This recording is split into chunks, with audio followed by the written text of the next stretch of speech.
ಕರುನಾಡಿಗೆ ಧನ್ಯವಾದ ಹೇಳಿದ ಸಿಎಂ ಸಿದ್ದರಾಮಯ್ಯ. ಇಂದು ನಾನು ಸಿಎಂ ಸ್ಥಾನಕ್ಕೆ ರಾಜೀನಾಮೆ ನೀಡಿದ್ದೇನೆ. ರಾಜ್ಯಪಾಲರ ಅನುಪಸ್ಥಿತಿಯಲ್ಲಿ ರಾಜೀನಾಮೆ ಪತ್ರ ಸಲ್ಲಿಕೆ ಮಾಡಿದ್ದೇನೆ. ಇಂದು ನಾನು ಸಿಎಂ ಸ್ಥಾನಕ್ಕೆ ರಾಜೀನಾಮೆ ನೀಡಿದ್ದೇನೆ. ರಾಜ್ಯಪಾಲರ ಅನುಪಸ್ಥಿತಿಯಲ್ಲಿ ರಾಜೀನಾಮೆ ಪತ್ರ ಸಲ್ಲಿಕೆ ಮಾಡಿದ್ದೇನೆ.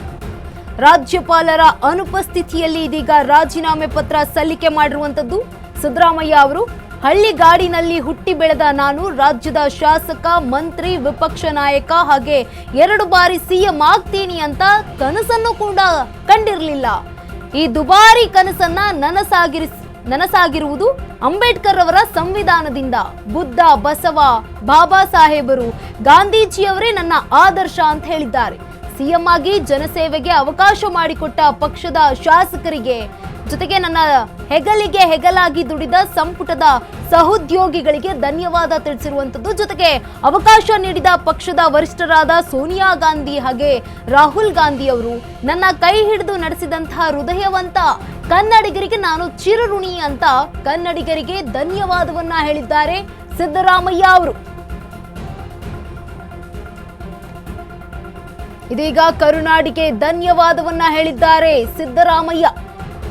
ನಾನು ಸಿಎಂ ಸ್ಥಾನಕ್ಕೆ ರಾಜೀನಾಮೆಯನ್ನ ನೀಡಿದ್ದೇನೆ.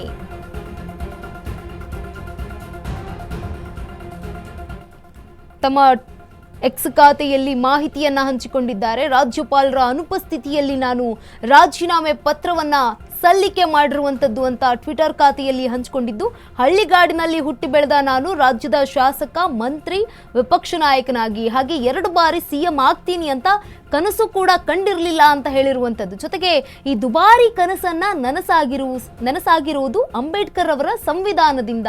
ಬಸವ, ಬುದ್ಧ, ಬಾಬಾ ಸಾಹೇಬ್ರು ಹಾಗೆ ಗಾಂಧಿಯವರೇ ನನ್ನ ಆದರ್ಶ ಅಂತ ಬರ್ತ್ಕೊಂಡಿದ್ದಾರೆ. ಜೊತೆಗೆ ಸಿಎಂ ಆಗಿ ಜನಸೇವೆಗೆ ಅವಕಾಶ ಮಾಡಿಕೊಟ್ಟ ಪಕ್ಷದ ಶಾಸಕರಿಗೆ, ಜೊತೆಗೆ ನನ್ನ ಹೆಗಲಿಗೆ ಹೆಗಲಾಗಿ ದುಡಿದಂತಹ ಸಂಪುಟದ ಸಹೋದ್ಯೋಗಿಗಳಿಗೂ ಕೂಡ ಧನ್ಯವಾದ ಹೇಳಿದ್ದಾರೆ. ಅವಕಾಶ ನೀಡಿದ ಪಕ್ಷದ ವರಿಷ್ಠರಾದಂತಹ ಸೋನಿಯಾ ಗಾಂಧಿ ಹಾಗೆ ರಾಹುಲ್ ಗಾಂಧಿ ಅವರಿಗೆ, ಜೊತೆಗೆ ನನ್ನ ಕೈ ಹಿಡಿದು ನಡೆಸಿದಂತ ಹೃದಯವಂತ ಕನ್ನಡಿಗರಿಗೆ ನಾನು ಚಿರಋಣಿ ಅಂತ ಕನ್ನಡಿಗರಿಗೆ ಈಗ ಧನ್ಯವಾದವನ್ನ ಹೇಳಿದ್ದಾರೆ ಸಿದ್ದರಾಮಯ್ಯ ಅವರು.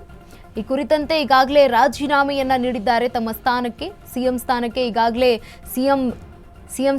ಈಗಾಗಲೇ ಸಿದ್ದರಾಮಯ್ಯ ಅವರು ರಾಜೀನಾಮೆಯನ್ನ ನೀಡಿದ್ದಾರೆ.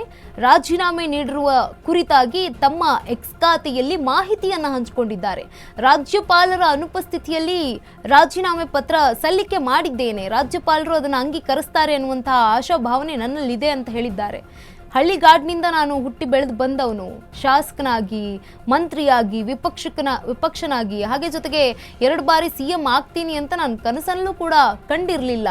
ಈ ದುಬಾರಿ ಕನಸನ್ನ ನನಸಾಗಿರುವುದು ಅಂಬೇಡ್ಕರ್ ಅವರ ಸಂವಿಧಾನದಿಂದ ಅಂತ ಬರ್ತ್ಕೊಂಡಿದ್ದಾರೆ. ಜೊತೆಗೆ ಬಸವ, ಬುದ್ಧ ಹಾಗೆ ಸಾಹೇಬ್ರು, ಬಾಬಾ ಸಾಹೇಬ್ರ, ಗಾಂಧೀಜಿಯವರ ತತ್ವವನ್ನ ನಾನು ಆದರ್ಶವನ್ನ ಪಾಲಿಸ್ತೀನಿ ಅಂತ ಬರ್ತ್ಕೊಂಡಿದ್ದಾರೆ. ಸಿಎಂ ಆಗಿ ಜನಸೇವೆಗೆ ಅವಕಾಶ ಮಾಡಿಕೊಟ್ಟಂತಹ ಪಕ್ಷದವರಿಗೆ, ಜೊತೆಗೆ ಹೆಗಲಿಗೆ ಹೆಗಲಾಗಿ ದುಡಿದಂತಹ ಸಂಪುಟದ ಸಹೋದ್ಯೋಗಿಗಳಿಗೆ, ರಾಹುಲ್ ಗಾಂಧಿ ಹಾಗೆ ಸೋನಿಯಾ ಗಾಂಧಿ ಅವರಿಗೆ, ಜೊತೆಗೆ ಪಕ್ಷದ ಕಾರ್ಯಕರ್ತರಿಗೂ ಕೂಡ ಧನ್ಯವಾದವನ್ನ ತಿಳಿಸಿದ್ದಾರೆ ಸಿದ್ದರಾಮಯ್ಯ ಅವರು.